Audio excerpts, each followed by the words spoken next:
మన ప్రభువును రక్షకుడైన యేసుక్రీస్తు వారి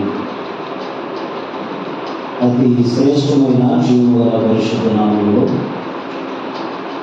నన్ను ప్రేమించి నాకు సమయాన్ని ఇచ్చిన దైవజనులకు జోసెఫ్ రాజయ్య గారికి వారి కుటుంబానికి కూడి వచ్చిన దేవుడిన మీ అందరికీ హృదయపూర్వకమైన శుభాభివందనాలు తెలియజేస్తున్నా. అందరికీ వందనాలు. మంచిది.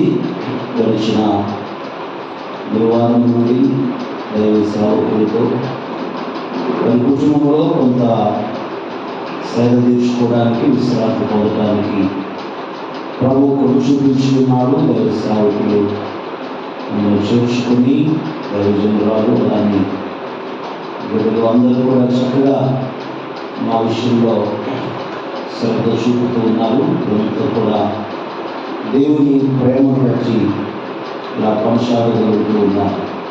సమస్తమైన మహిమ ఘనత ప్రభావములు దేవునికి కలుగునుగాక. Amen. Praise the lord. Hallelujah. మంచిది. అందరూ బాగున్నారు కదా? మంచిది. ప్రభువుకు మహిమ కలుగునుగాక. దేవుని వాక్యాన్ని కొద్ది నిమిషాలు మనము ధ్యానం చేస్తున్నాం. పరిశుద్ధ బైబిల్ గ్రంథంలో నుండి యెహోషువ గ్రంథము, యెహోషువ పుస్తకము 24వ అధ్యాయము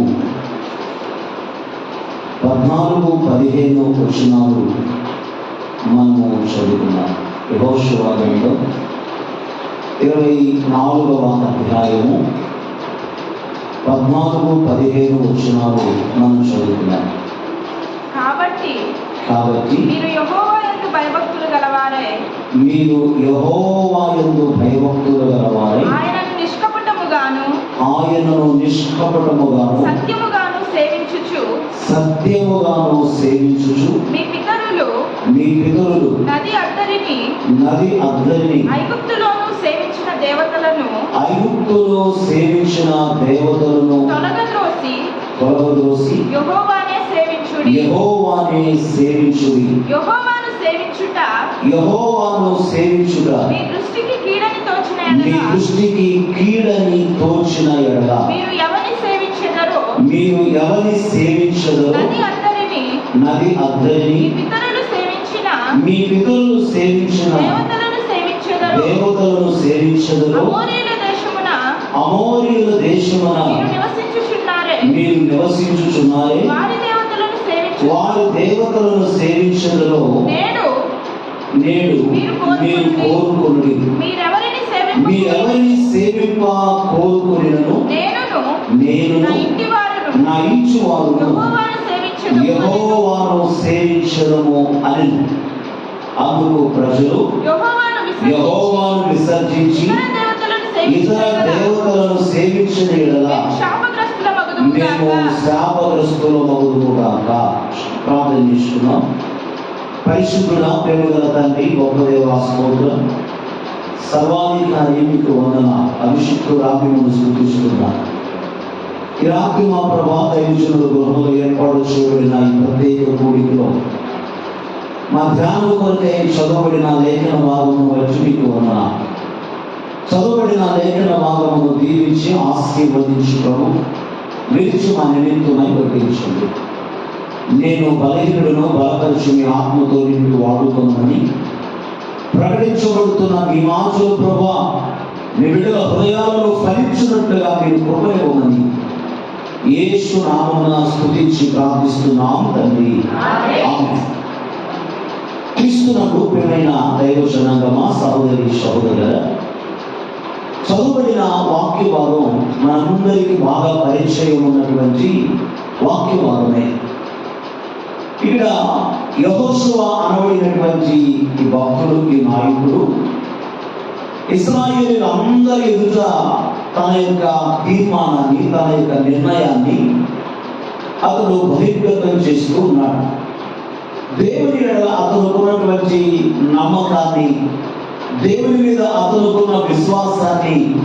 అతడు ప్రత్యక్షపరుస్తున్నట్లుగా, బహిర్గతం చేస్తున్నట్లుగా దేవుని వాక్యంలో మన జ్ఞాపకం చేయబడుతూ ఉంది.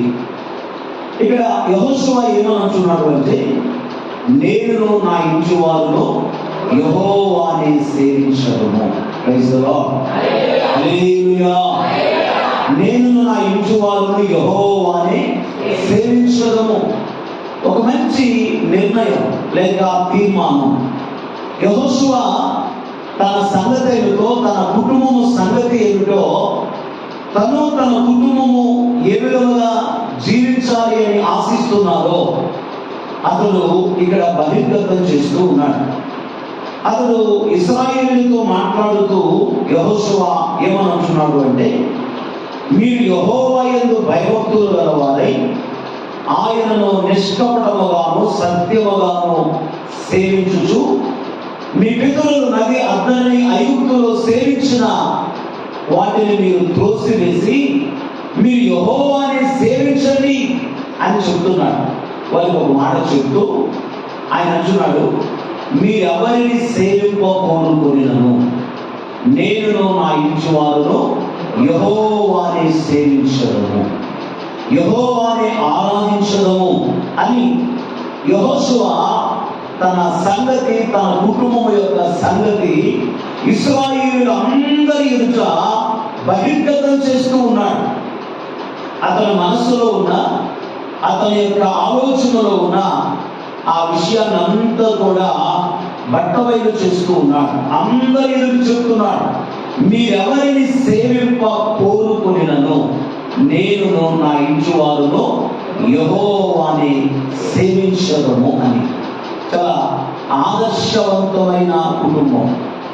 నాయకుడైన యెహోషువ తన కుటుంబం అంతటితో కలిసి, తన కుటుంబం అంతయు కలిసి మేము యెహోవాని సేవించదము, యెహోవాని ఆరాధించదము అని తన తీర్మానాన్ని బయటపెడుతూ ఉన్నాడు. దేవుని మీద తనకున్నటువంటి విశ్వాసాన్ని అక్కడ అందరి ఎదుట బహిర్గతం చేస్తూ ఉన్నాడు. అయితే ఇక్కడ ఆయన తన విషయాన్ని, తన కుటుంబం విషయాన్ని వారితో చెప్తూ మీ సంగతి ఏమిటి అని అడుగుతున్నాడు. అదే నేను నా ఇంటి వారును యెహోవాను సేవించను. మరి మీరు ఏం చేస్తారు? మీరు కూడా యెహోవాను సేవించండి, మీరు కూడా యెహోవాను ఆరాధించండి, మీరు కూడా యెహోవా యందు భయభక్తులు కలిగి నిష్కపటముగా సత్యముగా ఆయనను సేవించండి, ఆరాధించండి అని జ్ఞాపకం చేస్తున్నాడు. ఎందుకంటే నేను అలావును చేస్తూ ఉన్నాను, నేను అలావును చేస్తూ ఉన్నాను కనుక మీరు కూడా ఆ ప్రకారముగానే చేయండి అని లేఖనంలో జ్ఞాపకం చేస్తూ ఉన్నాడు. దేవునికి స్తోత్రం. Praise the lord. అందుకే మనం గమనిస్తే ప్రియమైన దేవుని ప్రజలారా, యెహోషువ ఏం బోధిస్తున్నాడో అదే చేస్తున్నాడు, ఏం చేస్తున్నాడో అదే బోధిస్తున్నటువంటి వాడిగా ఉన్నాడు. గిద్యోను దేవుని యొక్క సహాయంతో, అనగా 300 మందితో మిద్యానీయుల మీద జయాన్ని పొందేటువంటి క్రమంలో అక్కడ ఉన్నటువంటి ప్రజలతో గిద్యోను చెప్పిన మాట ఏమిటంటే, నేను చెప్పినది చేయుడి అనలేదు, నేను చేసినట్లుగా చెయ్యండి అన్నాడు. దేవునికి స్తోత్రం. నేను చెప్పింది చెయ్యండి అనలేదు, ఏమన్నాడు? నేను చేసినట్లు మీరు కూడా చెయ్యండి అన్నాడు. అంటే ప్రేరేపిస్తున్నాడు, పురుకొల్పుతూ ఉన్నాడు. అతను చేయకుండా వారిని మాత్రమే చేయమని చెప్పట్లేదు. ఇక్కడ నాయకుడైన యెహోషువ కూడా తను ఆరాధించకుండా, తను దేవుని యందు భయభక్తులు కలిగి జీవించకుండా, తను నిష్కపటముగాను సత్యముగాను దేవుని ఆరాధించకుండా మీరు ఆరాధించండి అని చెప్పట్లేదు. ఏం చెప్తున్నాడు? నేను నా ఇంటి వారును యెహోవాని సేవించదము. దేవుని యందు భయభక్తులు కలిగి నిష్కపటముగా సత్యముగా మేము యెహోవాని ఆరాధించదము అని చెప్తూ ఉన్నాడు. మీరు ఎవరిని సేవింప కోరుకొనినను. ప్రియమైన దేవుని బిడ్డలారా, ఆలోచించండి. ఇక్కడ యెహోషువ ఏమంటున్నాడు? మీరు ఎవరిని సేవించ కోరుకొనినా, మీరు ఎవరిని ఆరాధింప కోరుకొనినా, మీరు ఎవరిని వెంబడింప కోరుకొనినా నేను నా ఇంటి వారు మాత్రము యెహోవాని వెంబడిస్తాము. యెహోవా యందే భయభక్తులు కలిగి జీవిస్తాము, యెహోవాని ఆరాధించే వారముగా ఉంటాము అని ఒక గొప్ప తీర్మానాన్ని, తన సంగతిని, తన కుటుంబం యొక్క సంగతిని యెహోషువ అందరి ఎదుట సాక్ష్యముగా చెప్తూ ఉన్నాడు. నేను నా ఇంటివారును యెహోవాని సేవించను, యెహోవాని సేవించను అని.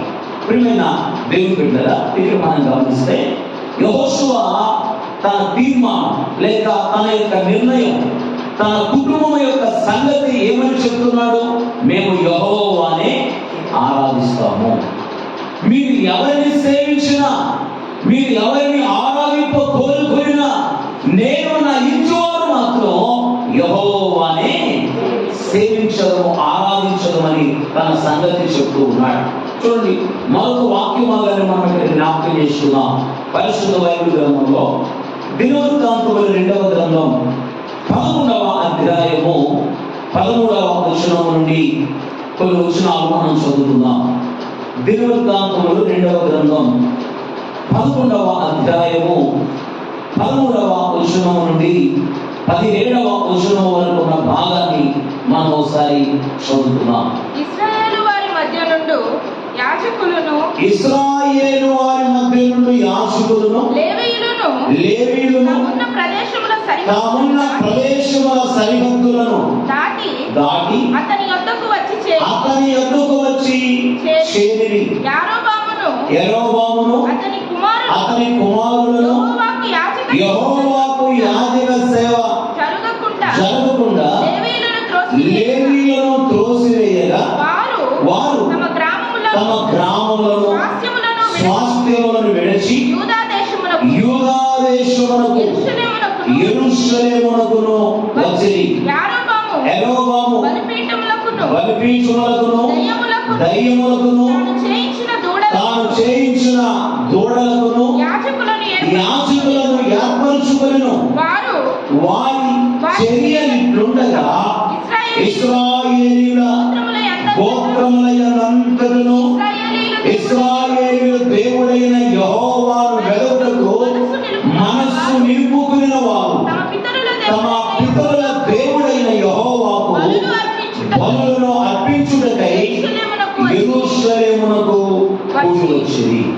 ప్రియమైన దేవుని ప్రజలారా, ఇక్కడ చదవబడిన లేఖన భాగమును మనం గమనించినప్పుడు యరొబాము అనబడినటువంటి వ్యక్తి యొక్క కాలంలో, అతని యొక్క పరిపాలనలో, అతని యొక్క రాజ్యంలో జరిగిన ఒక విషయాన్ని ఇక్కడ జ్ఞాపకం చేస్తూ ఉన్నాడు. 11వ వచనంలో ఏం చెప్తున్నాడు? ఇశ్రాయేలు వారి మధ్య నుండి యాజకులు, లేవీయులు తామున్న ప్రదేశముల సరిహద్దులను దాటి అతని యొద్దకు వచ్చి చేరిరి. యరొబామును అతని కుమారులను యెహోవాకు యాజక సేవ జరగకుండా లేవీయులను త్రోసివేయగా వారు తమ గ్రామములను స్వాస్థ్యములను విడిచి యూదా దేశమునకును యెరూషలేమునకును వచ్చిరి. యరొబాము అతని కుమారులు ఏం చేశారు? బలిపీఠములకును దయ్యములకును వారు చేయించిన దూడకులను యాజకులను ఏర్పరిచినటువంటి వారుగా ఉన్నారు. ఇక్కడున్న సందర్భం మనం గమనిస్తే ప్రియమైన దేవుని ప్రజలారా, యరొబాము అనబడినటువంటి రాజు, అతని కుమారుడు, వారి యొక్క పరిపాలన విధానం ఎలాగ ఉన్నది అని మనం ఆలోచన చేస్తే, దేవుడు ఏర్పరిచినటువంటి లేవీయులను అతను ఏం చేశాడు? త్రోసివేసి అని రాశాడు. దేవుడు సిద్ధపరిచిన, దేవుడు నిర్ణయించిన, దేవుడు ఏర్పరచుకున్న, దేవుడు ప్రతిష్ఠించిన లేవీయులను త్రోసివేసి అతడు సొంతగా తనకు అనుకూలముగా యాజకులను ఏర్పాటు చేసుకున్నాడు. యాజక పరిచర్య జరిగించడానికి దేవుడు తన యొక్క ప్రణాళిక ప్రకారముగా, తన చిత్తం ప్రకారముగా లేవీయులను ప్రతిష్ఠించి, లేవీయులను ఏర్పరిచి, లేవీయులను సిద్ధపరచగా యరొబాము దేవుడు ఏర్పరిచిన, దేవుడు సిద్ధపరిచిన, దేవుడు ప్రతిష్ఠించిన లేవీయులను త్రోసివేసి తాను సొంతగా ఏం చేశాడు? యాజకులను సిద్ధపరుచుకున్నాడు. తాను చేయించిన గోడలతోనో దయ్యములతోనో తాను నిర్మించినటువంటి కట్టినటువంటి బలిపీఠములతోనో బలులను అర్పించడానికి అతడు సొంతగా యాజకులనే పరుచుకున్నాడు. ఇక మనం గమనిస్తే యెరోబాము అనబడిన వ్యక్తి ఏం చేస్తున్నాడు? దేవుని యొక్క సంకల్పాన్ని పక్కన పెట్టాడు. దేవుని యొక్క ఆలోచనను త్రోసివేశాడు. దేవుని చిత్తం ఏమైనదో ఆ దేవుని చిత్తములకు పెడచెవిని పెట్టాడు. దేవుని యొక్క ఉద్దేశాన్ని త్రోసివేశాడు. దేవుని ఆలోచన నిరాకరించి దేవుని సంకల్పాన్ని ధృవీకరించి తన సొంత ఆలోచనతో తనకున్నటువంటి జ్ఞానంతో తనకు అనుకూలమైనటువంటి విధానంతో అతడు తన కొరకు యాజకులను ఏర్పరచుకున్నవాడుగా ఉన్నాడు. అతని కుమారులు దేవుని సంకల్పాన్ని నిరాకరించారు. దేవుని ఉద్దేశాన్ని ధృవీకరించారు. వారు వారికి సొంతగా దేవుని యొక్క ప్రణాళిక పక్కన పెట్టి వారు సొంత నిర్ణయాలు తీసుకుంటూ వచ్చారు. అయితే ఇక్కడ మనం గమనిస్తే ప్రియులారా, ఇక్కడ 16వ వచనంలో జ్ఞాపకం చేయబడుతున్న మాట ఏంటంటే, వారి చర్యలట్లుండగా వారి పద్ధతులు, వారి క్రియలు, వారి పనులు, వారి యొక్క అలవాట్లు, వారి యొక్క విధానాలు ఆ ప్రకారముగా ఉండగా ఎలా ఉన్నాయి? దేవుడి ఏర్పరిచిన లేవీయులను త్రోసివేసి, దేవుడు సిద్ధపరిచిన, దేవుడు నియమించిన యాజకులను, లేవీయులను త్రోసివేసి ధృవీకరించి వారిని వెలవచ్చి వారిని అవమానపరిచి వారిని ఆ యొక్క యాజక పరిచర్యలో నుండి తొలగించి యెరోబాము తన కుమారులు ఇద్దరు కూడా సొంతగా యాజకులను ఏర్పరచుకున్న వారుగా ఉన్నారు. ఆలోచించి అంటే ఇక్కడ వీళ్ళు ఏం చేస్తున్నారు? దేవుని చిత్తానికి విరోధముగా, వ్యతిరేకముగా ప్రవర్తిస్తూ ఉన్నారు. యెరోబాము కుమారుడు, ఇక రాజు, రాజ్యంలో ఉన్నటువంటి ప్రజలు అందరూ కూడా ఆ పద్ధతిలో కొనసాగుతూ ఉన్నారు. వారి చర్యలు అలా ఉన్నాయి, వారి క్రియలు అలా ఉన్నాయి, వారి పద్ధతులు అలా ఉన్నాయి, వారి నడవడిక అలా ఉంది, వారు జీవిస్తున్న జీవిత విధానం అలా ఉంది. భక్తి విషయంలో, విశ్వాస జీవితం విషయంలో వారు నడుస్తున్నటువంటి విధానం అలా కొనసాగుతూ ఉంది. ఇప్పుడు ఇశ్రాయేలు ఏం చేశారు? యెరోబాము అతని కుమారుడు వారి చర్యలు అనగా వారి క్రియలు, వారి పద్ధతులు, వారి విధానాలు, వారి నడవడిక, వారి యొక్క ప్రవర్తన ఆ ప్రకారముగా ఉండగా, ఏ ప్రకారముగా ఉంది? దేవుని చిత్తములకు విరోధముగా, దేవుని సంకల్పమును ధృవీకరించిన వారుగా, దేవుని ఆలోచన విషయంలో పెడచెవిని పెట్టినటువంటి వారుగా, దేవుని ఆలోచన ప్రకారముగా, దేవుని సంకల్పము ప్రకారముగా వారు ప్రవర్తించగా, వారు సొంత నిర్ణయాలు తీసుకొని వారికి ఇష్టానుసారముగా వారు ప్రవర్తిస్తూ ఉండగా ఇశ్రాయేలు ఏం చేశారు? ఆ త్రోసివేయబడిన లేవీయులు ఏం చేశారు? ఆ యాజకులు ఏం చేశారు? రాజు కుమారుడే ఇలా ప్రవర్తిస్తున్నారు కదా, ఇలా చేస్తున్నారు కదా, ఇక మనం చేయగలిగేది ఏముంది? వారి పద్ధతులు ఇలా ఉన్నాయి, మనం కూడా వారి పద్ధతులనే అనుసరిద్దాం, వారి క్రమాన్ని అనుసరిద్దాం, వారి అలవాట్లను మనం కూడా పాటిద్దాం అని ఇశ్రాయేలు అనుకోలేదు. వారి చర్యలు దేవుని చిత్తానికి, దేవుని ఆలోచనకు విరోధంగా, వ్యతిరేకంగా కొనసాగుతూ ఉండగా ఇశ్రాయేలు ఏం చేశారట? దేవుడైన యెహోవాను వెదకుటకు మనస్సు నిలుపుకున్నారు. దేవునికి మహిమ కలుగునుగాక. హల్లెలూయా. Praise the lord. కొన్ని సమయాల్లో ప్రియమైన దేవుని ప్రజలారా, కొంతమంది వ్యక్తులు వాళ్ళను చూసి వీళ్ళను చూసి ఏమైపోతుంటారు? విశ్వాసంలో బలహీనమైపోతుంటారు, ఆత్మీయతలో దిగజారిపోతూ ఉంటారు. వీళ్ళ ప్రవర్తిస్తున్నారే, వాళ్ళ ప్రవర్తిస్తున్నారే, వాళ్ళ నడుస్తున్నారే, వీళ్ళ నడుస్తున్నారే, రాజు ఎలా నడుస్తున్నాడే, రాజు కుమారుడే అలా నడుస్తున్నారే, రాజు యొక్క పరిపాలన అలా ఉంది, వారి క్రియలు ఉన్నాయి, మనం కూడా దాన్ని అనుసరిద్దాం.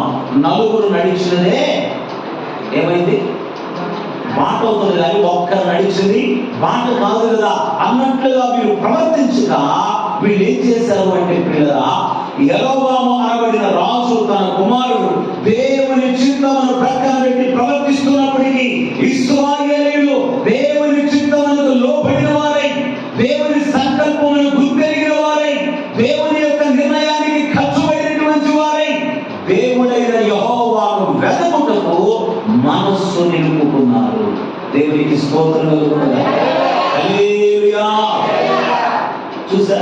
వారు విశ్వాసం విషయంలో, దేవుని అందరి భక్తి విషయంలో, విశ్వాసం విషయంలో వారు ఎంత స్థిరమైన వారుగా కొనసాగుతున్నారు, ఎంత స్థిరమైన వారుగా జీవిస్తూ ఉన్నారో ఆలోచించండి.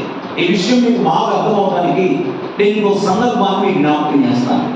ప్రభువైన యేసుక్రీస్తు వారు అన్నాడు, నా శరీరము తిని నా రక్తము త్రాగువాడే నిత్య జీవము గలవాడు, అంత్యదినమున నేను వారిని లేపుదును అన్నాడు. ఏమన్నాడు? నా శరీరం తిని నా రక్తము త్రాగువాడే నిత్య జీవము గలవాడు, అంత్యదినమున నేను వారిని లేపుదును అన్నాడు. అక్కడ విన్నవారిలో కొంతమంది అన్నారు, ఆయన శరీరమును ఎలా తిననీయగలరు, ఆయన రక్తమును ఎలా త్రాగనివ్వగలడు, ఇది అసంభవం, ఇది కఠినమైన మాట, ఇది వీలు కాదు, ఇది వీలు కాదు, ఆయన శరీరం ఆయన రక్తమును ఎలా తిననీయగలడు, ఈయన కుదరని జరగని వీలు కాని కఠినమైన మాటలు చెప్తున్నాడు అని అక్కడున్న కొంతమంది అన్నారు. కొంతమంది ఏమన్నారు, లేదు అలా జరగని మాట ఎప్పుడు ప్రభు చెప్పడు, ఆయన శరీరమును ఆయన రక్తమును తిననిస్తాడు, తాగనిస్తాడు, మేము ఆ మాట నమ్ముతున్నాము. కొంతమంది ఏమో నమ్మము, ఇది కఠినమైన మాట, వీలు కాదు, కుదరదు అని చెప్పని ఏం చేశారు?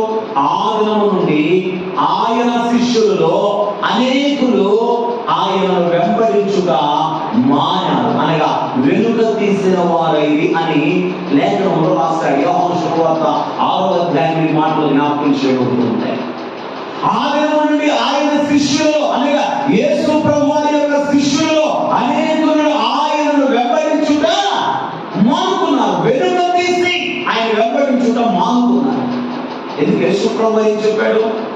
నా శరీరం తిని నా రక్తము త్రాగువాడు నిత్య జీవము గలవాడు, అంత్యదినమున నేను వారిని లేపుతాను అన్నాడు. వీళ్ళేమో కుదరదు అంటున్నారు, కొంతమంది ఏమో కుదురుతుంది తిననీయగలడం అంటున్నారు. కొంతమంది నమ్మారు, కొంతమంది నమ్మలేదు. ఈ నమ్మని వాళ్ళందరూ ఏం చేశారు? యేసు ప్రభుని అప్పటి వరకు వెంబడిస్తూ ఉన్నవారు ఆ రోజు నుంచి యేసు ప్రభుని వెంబడించడం మానుకున్నారు. ఎందుకు? యేసు ప్రభు వారు చెప్పేటువంటి మాటలు, బోధలు వారికి ఎలా ఉండాలి? వినసొంపుగా ఉండాలి, కానీ వారికి కఠినమైనవిగా ఉండకూడదు. వారికి కఠినమైనదిగా అనిపించింది కనుక ఏం చేశారు? యేసు ప్రభు వారిని వెంబడించడము మానుకున్నారు, వెనుతీసిన వారుగా ఉన్నారు. ఈ సందర్భాన్ని చూసిన ప్రభు తన 12 మంది శిష్యులతో అన్నాడు, మీరు కూడా పోవాలని ఉన్నారా? మీకు మార్గం కొంతమంది చూపించారు కదా, వాళ్ళు వెళ్ళిపోయారు కదా. నేను చెప్పిన మాట కఠినమైన మాట అనుకొని నన్ను వెంబడించడంలో వెలుగు తీశారు కదా, మీరు కూడా పోవాలని ఉన్నారా అన్నారు. అప్పుడు 12 మందిలో ఒకడైన పేతురు అన్నాడు, ప్రభువా నీవే నిత్య జీవపు మాటలు గల పరిశుద్ధుడవు. దేవునికి స్తోత్రం. నీవే నిత్య జీవపు మాటలు గల పరిశుద్ధుడవు. నీ యొద్ద నుండి నేను ఎక్కడికి వెళ్ళగలను, నీ యొద్ద నుండి నేను ఎక్కడికి వెళ్ళగలను అంటే వాళ్ళు వెళ్ళిపోయారు కదా, మీరు కూడా వెళ్ళిపోతారంటే సరే వాళ్ళు పోయిన తర్వాత మేము మాత్రం ఏం చేసామయ్యా, మేము కూడా వాళ్ళ మాటలో వెళ్ళిపోతాం అని ఈ 12 మంది శిష్యులు వెళ్ళిపోలేదు. వీళ్ళు ఏం చేశారు? ప్రభువును అంటి పెట్టుకుని ఉన్నారు. దేవునికి స్తోత్రం. ప్రభువుని వెంబడిస్తున్న వారిగా ఉన్నారు. దేవునికి స్తోత్రం. ప్రభువుని అనుసరిస్తున్నటువంటి వారిగా ఉన్నారు. హల్లెలూయా. ఎవరు ఏ విధంగా ప్రవర్తిస్తున్నా, ఎవరు ఏ విధంగా నడుస్తున్నా, యేసు ప్రభువు వారు చెప్పినటువంటి మాటలను, బోధనలను ఎవరు ఏ విధంగా అర్థం చేసుకొని వెనుకనిస్తున్నా, వెనకడుగు వేస్తున్నా, వీరు మాత్రం ప్రభువుని అంటి పెట్టుకొని హత్తుకొని జీవిస్తూ ఉన్నారు. దేవునికి స్తోత్రం. హల్లెలూయా. అదే ఇక్కడ జ్ఞాపకం చేయబడుతున్న మాట. ఏమని? యెరోబాము కుమారుడు, అతని పరిపాలనలో ఉన్నటువంటి వ్యక్తులు ఏం చేశారు? దేవుని సంకల్పాన్ని తృణీకరించి, దేవుని చిత్తమును తృణీకరించి, దేవుడు ఏర్పరిచిన ప్రతిష్ఠించిన లేవీయులను తొలగదోసి వారికి అనుకూలమైన వారిని ఏర్పరచుకొని, వారికి అనుకూలమైన వారిని సిద్ధపరచుకొని వారు ప్రవర్తిస్తూ ఉండగా మిగిలిన ప్రజలు ఇశ్రాయేలు ఏం చేశారు? వారి చర్యలట్టుండగా వారి పద్ధతులు అలా ఉండగా, వారి యొక్క పనులు, వారి యొక్క ప్రవర్తన, వారి నడవడిక ఆ ప్రకారంగా ఉండగా వీళ్ళు కూడా వాళ్ళను వెంబడించలేదు, వీళ్ళు కూడా వారి మార్గాన్ని అనుసరించలేదు. వారి సంగతి అలా ఉంది. అయితే వీళ్ళేం చేశారు? మీలాగా మేము కాదు అని వాడు ఏం చేశారు అంటే, ఇశ్రాయేలీయుల దేవుడైన యెహోవాను వెతుకుటకు మనస్సు నిలుపుకున్నారు. దేవునికి మహిమ కలుగునుగా. దేవుని ఎడల వారి మనస్సు స్థిరమైనదిగా ఉంది. రాజు ఎలా ప్రవర్తించిన, రాజు కుమారులు ఎలా ప్రవర్తించిన, రాజు యొక్క పరిపాలన ఎలా ఉన్నా దాంతో మాకు అనవసరం. మా హృదయాలు మా దేవుని ఎడల స్థిరముగా ఉండాలి, స్థిరముగా ఉండాలి. కీర్తనల భాగంలో అనేక సందర్భాల్లో జ్ఞాపకం చేసుకుని వస్తాడు. ఇశ్రాయేలు విషయంలోనే ఆయనను వారి హృదయములో ఆయన ఎడల స్థిరముగా ఉండలేదు, స్థిరముగా ఉండలేదు రాస్తాడు. అదే యెహోషువ చెప్తున్నాడు, మీరెవరిని సేవింప కోరుకొనినో నేను నా ఇంచువారును యెహోవాని సేవిస్తాను. మీరెవరిని సేవించడానికి సిద్ధపడినా నేను నా ఇంటి వారును యెహోవాని సేవించదము. ఆ తీర్మానం గమనించండి. ఎవరు ఎలా ఉన్నప్పటికీ కూడా, ఎవరు ఎలా ప్రవర్తిస్తున్నప్పటికీ కూడా, ఎవరు ఎలా జీవిస్తున్నప్పటికీ కూడా, ఇక్కడ యెహోషువ కానీ ఇక్కడ ఇశ్రాయేలు కానీ ఏమంటున్నారు? ఇశ్రాయేలీయుల దేవుడైన యెహోవాను వెతుకుటకు మనస్సు నిలుపుకున్న వారుగా ఉన్నారు. అందుకే దేవుని వాక్యం అంటాడు, ప్రాకారములు పట్టుకోగలిగిన వారి కంటే, ప్రాకారములను రాజ్యములను జయించగలిగిన, స్వాధీనపరుచుకోగలిగిన వారి కంటే ఎవరు ధన్యుడు, ఎవరు శ్రేష్ఠుడట? తన మనస్సును స్వాధీనపరుచుకున్నవాడు. దేవునికి స్తోత్రం. దేన్ని స్వాధీనపరుచుకున్నవాడు? మనస్సును స్వాధీనపరుచుకున్నవాడు శ్రేష్ఠుడు, ధన్యుడు. అందుకే పేతురు పత్రికలో జ్ఞాపకం చేస్తున్నాడు, మీ మనస్సు అను నడుము కట్టుకొని అని జ్ఞాపకం చేస్తున్నాడు. ఏం కట్టుకోవాలంట? మనస్సు అను నడుము కట్టుకోవాలి. ఇశ్రాయేలీయులు వారి మనస్సును స్థిరపరుచుకున్నారు. వారు అలా ప్రవర్తిస్తున్నారు, వారు అలా నడుస్తున్నారు, వారు అలా కొనసాగుతున్నారు. వారు దేవుని చిత్తాన్ని, దేవుని సంకల్పాన్ని, దేవుని ఉద్దేశాన్ని తృణీకరించి పెడచెవిన పెట్టి జీవిస్తున్నారు. వారి పద్ధతులు అలా ఉంటే వారి పద్ధతులు వీరు అనుసరించలేదు. వీళ్ళు ఏం చేశారు? దేవుని చిత్తాన్ని గ్రహించి, దేవుని ఉద్దేశాన్ని అర్థం చేసుకొని, ఎవరు ఏ పద్ధతిలో నడుస్తున్నా, ఎవరు ఏ విధానంలో కొనసాగుతున్నా మేము మాత్రం యెహోవాను వెతుకుతాము అని వారి మనస్సు నిలుపుకున్న వారుగా ఉన్నారు. చెప్పండి ప్రమాణాలుగా పరిశుద్ధ మహిమ యేసుకే కలుగునుగాక. హల్లెలూయా. లోకంలో సాగుతుందండి ఏంటంటే, అప్పుడప్పుడు మా అబ్బాయి అంటుంటాడు, ఎవరిని చూసి ఎవరో మీకు వచ్చినట్లుగా వార్తలు తెలుసుకున్నారు. ఒకసారి ఒక వ్యక్తి గురువు గారి దగ్గరికి వెళ్ళాడట. గురువు గారు ఇప్పటికి నాకు 2 ఆడపిల్లలు కూర్చారు, 3వ కాన్పులో కూడా ఆడపిల్లే కూర్చుంది. మొదటి అమ్మాయికి గోపిక అని పేరు పెట్టాను, 2వ అమ్మాయికి దీపిక అని పేరు పెట్టాను, 3వ అమ్మాయికి ఏం పేరు పెట్టమంటావు అన్నాడు. ఎంతమంది ఇప్పుడు మొత్తం? 3. మొదటి అమ్మాయికి గోపిక, 2వ అమ్మాయికి దీపిక, 3వ అమ్మాయికి ఏం పేరు పెట్టమన్నావు? ఏం పేరు పెట్టమంటారు గురువు గారు అని అడిగాడు. అయితే ఆయన చెప్పాడంట, ఓపిక అని పెట్టాను. ఏం పేరు? ఓపిక. ఇప్పుడు 3 అయ్యారు.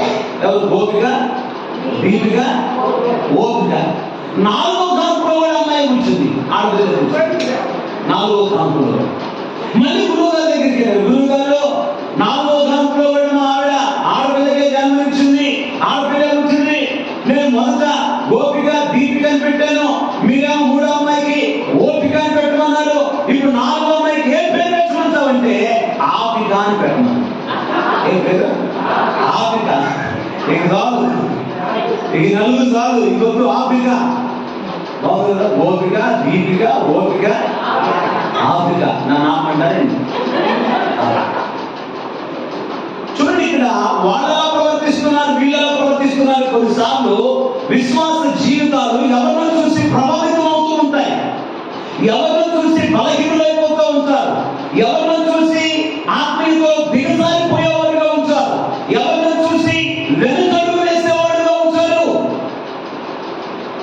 ఎవరి యొక్క జీవితం నీ మీద ప్రభావితము చూపకూడదు. దేవుని చిత్తానికే నువ్వు లోబడాలి. దేవుని ఉద్దేశాన్ని నువ్వు గ్రహించాలి. దేవుని నిర్ణయాన్ని నువ్వు అర్థం చేసుకోవాలి. ఆయన సంకల్పానికి నువ్వు కట్టుబడి ఉండాలి. ఆయన ప్రణాళిక ప్రకారముగా నువ్వు జీవించాలి. దేవుని చిత్తం మీద నువ్వు గ్రహించి.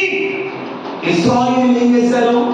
రాజును లక్ష్య పెట్టలా, రాజు కుమారుని లక్ష్య పెట్టలా, వారు యెహోవాను వెదకుటకు మనస్సు నిలుపుకున్న వారుగా ఉన్నారు.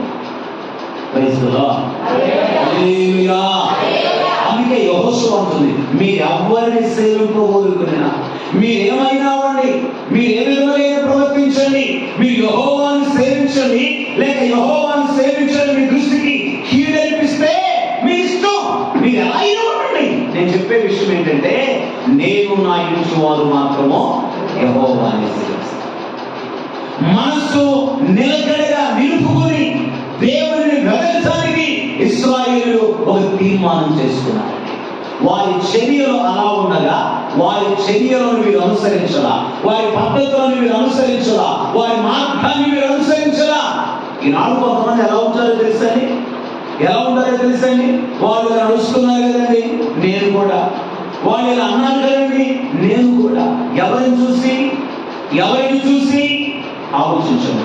బైబిల్ సెలవిస్తున్న మాట ఏమిటంటే, ఒకరి సంగతి నీకు అనవసరం. యెహోషువ ఏం చెబుతున్నాడు?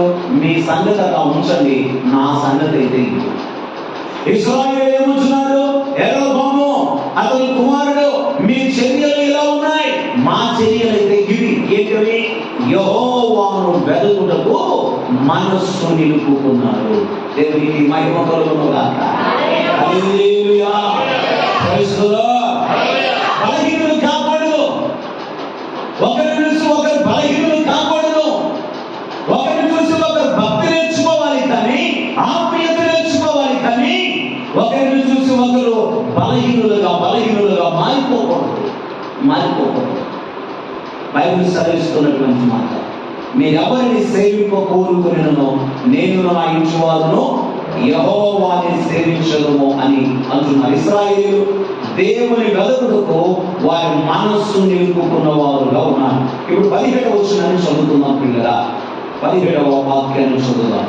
దినవృత్తాంతములు 2వ గ్రంథంలో 11:17. దావీదును సొలొమోను నడిచిన మార్గమందు 3 సంవత్సరములు వారు నడచి. యెరొబాము అతని యొక్క కుమారుడు, వారి చర్యలు ఎలా ఉన్నాయి? దేవుని ఉద్దేశానికి విరోధంగా ఉన్నాయి, దేవుని సంకల్పానికి వ్యతిరేకంగా ఉన్నాయి. అదే అపోస్తలుడైన పౌలు గారు తిమోతికి రాసిన పత్రికలో జ్ఞాపకం చేస్తూ ఏమని తెలియజేస్తారో తెలుసని, జనులు హిత బోధను సహింపక. ఏం సహించలేదట? హిత బోధను సహింపక. హిత బోధ అనే దగ్గర 6 నెలలు వేస్తాడు. కింద ఫుట్నోట్లో ఏం రాస్తాడో తెలుసా? ఆరోగ్యకరమైన బోధ. ఏమోదండి? ఆరోగ్యకరమైన బోధ.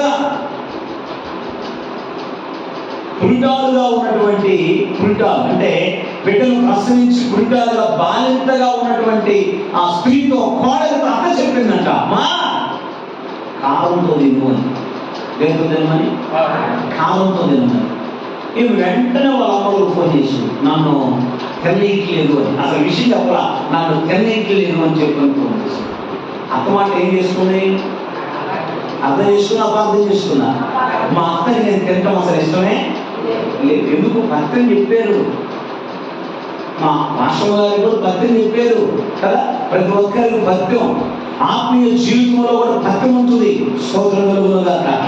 శారీరకంగా ఎక్సర్సైజ్ ఎలా చేసుకుంటామో శరీరాన్ని మనం కంట్రోల్ చేసుకోవడానికి, ఏ జబ్బులు పడకుండా ఉండడానికి, ఆధ్యాత్మికమైన జీవితంలో కూడా కొన్ని ఎక్సర్సైజులు ఉన్నాయి. అవి మనం చేయగలగాలి. అవి మనం చేస్తే ఆరోగ్యవంతముగా ఉంటాం. Praise the lord. అయితే ప్రజలు దేనిని సహించట్లేదు?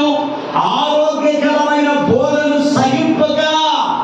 ఏ చెవులు కలిగిన దురద చెవులు గలవారై తమ స్వకీయ దురాశలకు అనుకూలమైన బోధకులను తమ కొరకు ఏర్పరచుకొని కల్పన కథల వైపు తిరుగు కాలము వచ్చుచున్నది అని పౌలు గారు తిమోతికి జ్ఞాపకం చేసుకోవచ్చు. యెరొబాము అతని కుమారుడు ఏం చేశాడు? వారికి అనుకూలమైన యాజకులను ఏర్పాటు చేసుకున్నారు. దేవుడు ఏర్పరిచిన యాజకులను తృణీకరించి దేవుడు ఏర్పరిచిన లేవీయులను ప్రక్కకు నెట్టి దేవుడు వారి కొరకై పంపినటువంటి ఆ యాజక ధర్మము, ఆ పరిచర్య జరిగించడానికి దేవుడు నియమించి ఎన్నుకున్న ఆ లేవీయులను త్రోసివేసి వారికి అనుకూలమైన వారిని చూసారా? వారికి అనుకూలమైన వారిని. ప్రియమైన దేవుని ప్రజలు ఆలోచించండి. ఈనాడు దేవుని పిల్లలు అనేక మంది అయ్యారు అన్నట్టుగా మీ ఊరు మా ఊరు అనేక మంది ఎత్తున్నారు అంటే వాక్యము వారికి అనుకూలంగా ఉండాలి, వాక్యము వారికి వెనుసొంపుగా ఉండాలి, బోధ వారికి అనుకూలంగా ఉండాలి. వారిని ఇబ్బంది పెట్టే విధంగా, కష్టపెట్టే విధంగా ఉండకూడదు. అత్తగారు ఎందుకు చెప్పిన మాట? ఆరోగ్యం కోసమే కదా. కాబట్టి దేవుడు ఎందుకు చెప్పాడు? మన ఆరోగ్యం కోసం, మన ఆత్మీయ ఎదుగుదల కోసమే కదా. యేసు ప్రభువు ఎందుకు చెప్పాడు? కానీ వాళ్ళకి ఏమనిపించింది? ఇది ఖచ్చితమైన వెళ్ళిపోయారు. యేసు ప్రభువుని వెంబడించడంలో వెలుగునిస్తారు. ఇక్కడ ఇశ్రాయేలు ఏం చేస్తూ ఉన్నారు? సొలొమోను దావీదు నడిచిన మార్గమందు 3 సంవత్సరాలు వారు నడిచిన వారుగా ఉన్నారు. అక్కడ యెరొబాము అతని కుమారుని క్రియలు ఎలా ఉన్నాయి అంటే దేవుని చిత్తానికి విరోధముగా ఉన్నాయి. వాళ్ళు ప్రవర్తిస్తున్న వీరు మాత్రం దేవుని వెలగడానికి మనసు నిలుపుకున్నారు. రెండవది, దావీదు సొలొమోను వారు నడిచిన మార్గంలో వారు నడుస్తున్న వారుగా ఉన్నారు. దేవునికి మహిమ కలుగును గాక. దావీదు సొలొమోను నడిచిన మార్గం ఏ మార్గం? అది దేవుని మార్గం, దైవికమైన మార్గం, ఆశీర్వాదకరమైన మార్గం, దేవుడు నియమించినటువంటి మార్గం, దేవుడు అర్పించినటువంటి మార్గం, వారికి వారి కుటుంబాలకు క్షేమమును కలుగజేసేటువంటి మార్గం. దేవునికి మహిమ కలుగును గాక. ఏ మార్గంలో నడుస్తున్నారు? ఏ మార్గాన్ని వెంబడిస్తున్నారు? ఏ మార్గాన్ని అనుసరిస్తున్నారు? ఇశ్రాయేలు మనస్సు నిలుపుకొని దేవుని వెదగటానికి రెండవది వారు దావీదు నడిచిన మార్గంలో నడుస్తున్నారు. కానీ ఈ రోజుల్లో చాలా మంది ఎలా ఉన్నారో తెలుసండి? భక్తులు నడిచిన మార్గంలో నడవరు, భక్తులు నడిపించిన మార్గంలో నడవరు, సేవకులు నడిపించిన మార్గంలో నడవరు, దైవజనుడు సంఘ కాపరి నడిపిస్తున్న మార్గంలో నడవరు. వారి సొంత మార్గాల్లో నడుస్తారు. అదేమంటే మాకు కూడా జ్ఞానం ఉంది, నాకు కూడా వాక్యం తెలుసు, నేను కూడా పాటలు పాడుతున్నాను, నాకు కూడా ప్రార్థన చేయవచ్చు, నాకు కూడా ఆత్మ ఉంది అని వారు చాలా విరోధముగా ప్రవర్తిస్తూ ఉంటారు, చాలా వ్యతిరేకముగా ప్రవర్తిస్తూ ఉంటారు. ప్రియమైన దేవుని బిడ్డలారా, ఆలోచించు. బైబిల్ గ్రంథం మనకి జ్ఞాపకం చేస్తుందన్నమాట. నువ్వు ఎవరి మార్గంలో నడుస్తున్నావు? నువ్వు ఎవరి మార్గాన్ని అనుసరిస్తూ ఉన్నావు? ఎవరి మార్గాన్ని అనుసరిస్తున్నావు? నేను మాట్లాడుతానని మిమ్మల్ని ఏమనుకోకండి. దేవుని సేవకులు అందరూ వాక్యం చెప్తూనే ఉంటారు. వాక్యం చెప్తున్న ప్రతి సేవకుడు ఏమంటారు అంటే ఇది సత్యం, నేను చెప్తున్నది సత్యం, నేను చెప్తున్నది యథార్థం, నేను చెప్తున్నది ఖచ్చితమైనది, నేను చెప్తున్న బోధ ఖచ్చితమైన బోధ, సత్యమైన బోధ అని అంటాడు. ఇప్పుడు నేను అదే అన్నాను అనుకోండి, ఏమని? నేను చెప్తున్న వాక్యం సత్యం, నేను చెప్తున్న బోధ సత్యమైనది, ఇదే వాస్తవం, ఇదే నమ్మాలి, ఇదే క్రమం అని నేను అన్నాను అనుకోండి. కొంతమంది ఆలోచన ఎలా పడిపోతుంది, మా అయ్యగారేమో ఒక విధంగా చెప్పాడు, ఈ అయ్యగారేమో మరొక విధంగా చెబుతున్నాడు అని మహాజ్ఞానులు ఏం చేస్తారంటే వాళ్ళ అయ్యగారు చెప్పిన వాక్యాన్ని విడిచిపెట్టి నాలాగా ఎప్పుడన్నా ఒకసారి చదువుతుంటారు కదా, ఎప్పుడన్నా ఒకసారి వచ్చి వాక్యం చెబుతుంటారు కదా, వాళ్ళు చెప్పిన వాక్యాన్ని అనుసరిస్తూ ఉంటారు కొంతమంది ప్రబుద్ధులు. వీళ్ళని మహాజ్ఞానులు అంటారు. ఏ జ్ఞానులు? మీలో ఎవరు అలాంటి వాళ్ళు లేదు, నువ్వు దేవుడికి స్తోత్రం కలుగునుగాక. చెప్పండి గట్టిగా. అయితే నేను ఎందుకు ఈ విషయాన్ని చెప్తున్నానంటే, సత్యం ఏమిటంటే నువ్వు ఎక్కడైతే సంఘంలో ఒక సేవకుడి దగ్గర నడిపించబడుతున్నావో ఆ సేవకుడు చెప్పేదే సత్యం. అర్థమైంది మీకు? ఆ సేవకుడు చెప్పేదే సత్యం. నాలాంటి వాళ్ళు ఇంకొకళ్ళు ఎంతమంది వచ్చి నేను చెప్తున్న సత్యం, నేను చెప్పేది క్రమం, నేను చెప్పేది పద్ధతి, నేను చెప్పేది వాస్తవం అని అన్నప్పటికీ కూడా విని వదిలేయి. నువ్వు అనుసరించాల్సింది ఎవరి బోధ? నువ్వు పాటించాల్సింది ఎవరి బోధ? నువ్వు అనుసరించవలసిన క్రమం ఎవరి క్రమం? అర్థమవుతుందా? ఆయన పెద్ద శ్రావకుడు, ఈయనేమో చిన్న శ్రావకుడు. పెద్ద ఆయన చెప్పిందని మనం అనుసరిద్దాం, చిన్న ఆయన చెప్పిందని మనం వదిలేద్దాం అనుకున్నాం అనుకో, దేవుని చిత్తానికి విరోధముగా ప్రవర్తిస్తాం. ప్రతి సంఘము నేను ఎక్కడికి వెళ్ళి చెప్పే మాట ఇదే, ఏంటో తెలుసా? మీ సేవకుడు చెప్పేదే మీకు సత్యం. ఆమేన్. మీ సేవకుడు బోధించేదే మీకు సత్యం. అంతకు మించి వేరొక దానిని అనుసరించావా అది అక్రమము. బైబిల్లో సెలవిచ్చాడు. మీరు దయ్యాలు వెళ్ళగొట్టలేదా లేదు, అద్భుతాలు చేయలేదా లేదు, ఆయన నామమున స్వస్థతలు జరిగించలేదల్లా అక్రమము చేయువారలాగా, క్రమము లేకుండా బ్రతుకుతున్న వారలాగా అని. కాబట్టి ఇక్కడ ఇశ్రాయేలు ఏం చేశారు? వారికి ఇష్టమైన మార్గంలో వారు నడవల. దావీదు సొలొమోను నడిచిన మార్గంలో వారు నడుస్తూ వచ్చారు. దేవునికి స్తోత్రం కలుగును. ఎంత క్రమమైన విధానాన్ని కలిగి ప్రవర్తిస్తున్నారో, ఎంత క్రమమైనటువంటి భక్తి జీవితాన్ని వారు అనుసరిస్తున్నారో ఆలోచించండి. ఒకవైపు యెరొబెయాము అతని కుమారుడు దేవుని చిత్తాన్ని తృణీకరించి దేవుని సంకల్పానికి విరోధంగా ప్రవర్తిస్తున్నా మనం ఏం చేద్దాం లేదు, మనం బలహీనులు, బలవంతులేలా ప్రవర్తిస్తుంటే బలహీనులమైన మనం ఏం చేద్దాంలే అని అనుకోకుండా ఏం చేస్తారు వీళ్ళు? దేవుని వెదకడానికి మనస్సు నిలుపుకున్నారు. దావీదు సొలొమోను నడిచిన మార్గంలో నడుస్తూ వచ్చిన వారుగా ఉన్నారు. దేవునికి స్తోత్రం కలుగునుగాక. హల్లెలూయా. ఇంకో మాట అక్కడే ఆ సందర్భంలో 17వ వచనంలో 2వ లైన్లో మనం చూస్తే ప్రియులారా, యూదా రాజ్యమును బలపరిచి 3 సంవత్సరములు సొలొమోను కుమారుడైన రెహబామునకు సహాయులైరి. Praise the lord. హల్లెలూయా.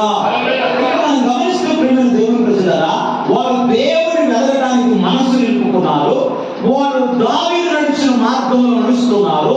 మూడవది, వారు ఏం చేస్తూ ఉన్నారు? యూదా రాజ్యమును బలపరిచిన వారుగా ఉన్నారు. దేవునికి స్తోత్రం కలుగునుగాక. హల్లెలూయా. యూదా రాజ్యాన్ని బలపరిచారు. నువ్వేం చేయాలి? సంఘాన్ని బలపరచాలి, సంఘమును బలపరచాలి, సంఘ క్షేమాభివృద్ధికై నువ్వు ప్రయాసపడాలి. సంఘంలో ఉన్న బలహీనులను నీవు బలపరచగలగాలి.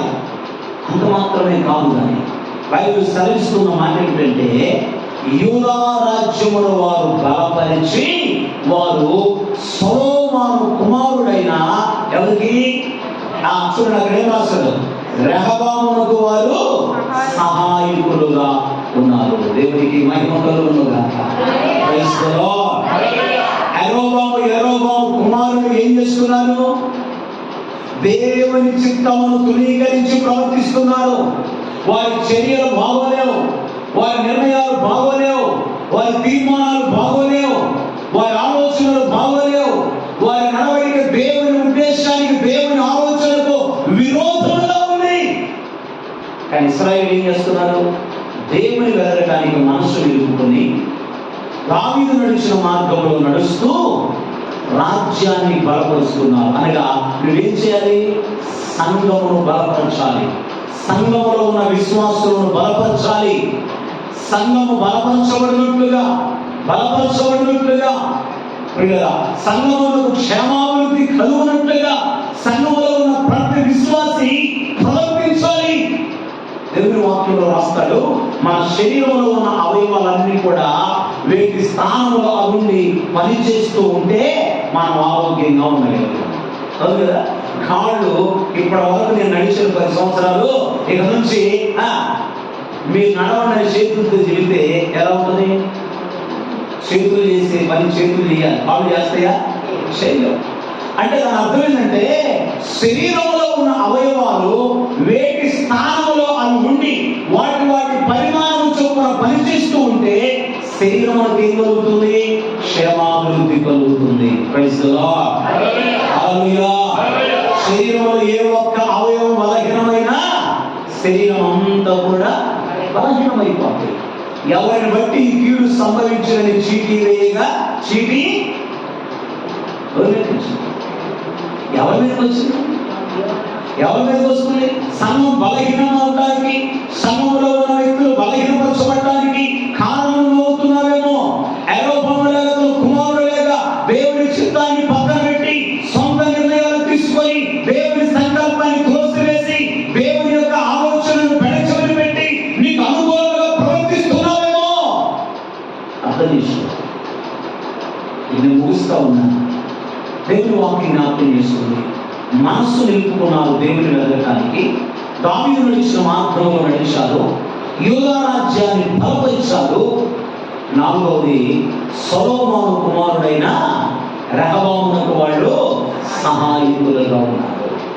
సంఘంలో ప్రతి విశ్వాసి స్త్రీలైన పురుషులైన యవనస్తులైన ఎవరైనా ప్రతి ఒక్కరు కూడా ఎవరికి సహకారులుగా ఉండాలి?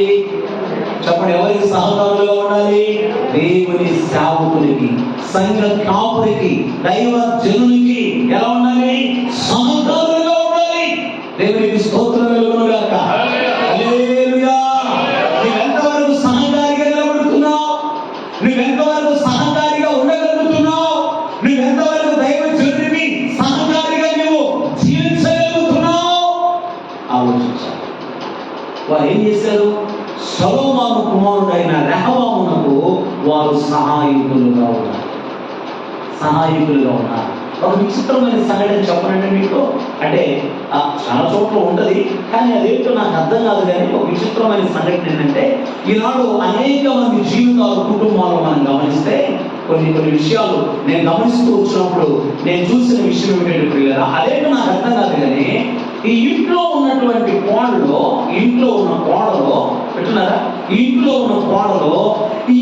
ఉన్న అత్తమ్మకి కోరేవదు, ఎదురింట్లో ఉన్న అత్తమ్మ కోరేసిస్తుంది. ఆ ఇంట్లో ఉన్నటువంటి అత్తమ్మ ఆ ఇంట్లో ఉన్న కోడలకి ఇవ్వదు, ఈ ఎదురింట్లో ఉన్నటువంటి కోడలకి ఇస్తుంది. ఏంటి ఇది? నాకు తెలియదు. మీకు ఏమైనా అర్థమైంది చెప్పండి. ఈ అత్తేమో ఆ ఇంట్లో కోడలను ప్రేమించడం, ఆ అత్తేమో ఈ ఇంట్లో కోడలను ప్రేమించడం. ఏంటిది అంటే, ఈనాడు చాలా మంది దేవుని పిల్లలు ఎలా ప్రవర్తిస్తున్నారంటే, వాళ్ళ చేత వీళ్ళ చేత మంచి వాళ్ళు అనిపించుకోవడానికి వస్తున్నారు. కానీ అసలు ఇంట్లో నీకు అర్థమవునుగాక, ఇంట్లో లేదు. నువ్వు ప్రవర్తించాల్సింది ఎక్కడ? నువ్వు జీవించాల్సింది ఎక్కడ? నువ్వు ఎక్కడెక్కడో మంచి సాక్ష్యాన్ని కలిగి ఉన్నావు, ఎవరి దగ్గర మెప్పు పొందడానికి ప్రయత్నాలు చేస్తున్నావు. కానీ ఇంట్లో సాయిల్ అన్నారు ఒక భక్తులు, తెలంగాణ ఏరియా. ఆయన పాట పాడి, ఇంటికాడ నీ సాక్ష్యం ఎంత మంచిగా ఉన్నారా, ఇంటికాడ నీ సాక్ష్యం ఎంత మంచిగా ఉన్నారని ఊరికి సాక్ష్యం చెబుతున్నావు. ఊళ్ళో ఉన్న వాళ్ళందరి దగ్గర మంచి అనిపించుకుంటున్నావు. మరి ఇంట్లో పరిస్థితి చూసారు.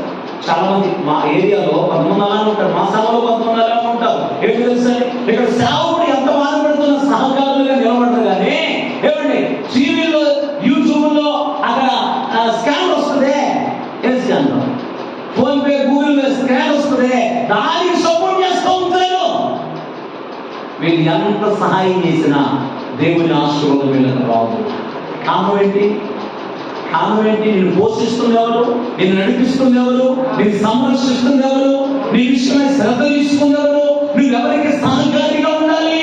నువ్వెవరికి సహకారిగా నిలబడాలి? నువ్వెవరికి సహాయం చేయాలి? యెరొబెయాము చేశాడట, యెరొబెయాము కుమారుడు చేశాడా? వారి చర్య ఎలా ఉన్నా వీళ్ళు ఎలా ప్రవర్తించవచ్చు. మీరు ఎవరిని సేవించినా నేను నా ఇంటి వారు, వారందరూ విడిచి వెళ్ళిపోయినా మేము మాత్రం నిన్ను. మరి మన సంగతి ఎలా ఉందో, మనం ఎలా జీవిస్తున్నామో, నువ్వెలా నడుస్తున్నావు, ఎలా ప్రవర్తిస్తున్నావో, నీ సంగతి ఏమిటో పరిశీలించుకో. నువ్వెలా నడుస్తున్నావు? యెహోషువని జ్ఞాపకం చేసుకున్నావు, ఇశ్రాయేలును జ్ఞాపకం చేసుకున్నావు. వారు దేవుని వెతకడానికి మనసు నిలుపుకున్నారు.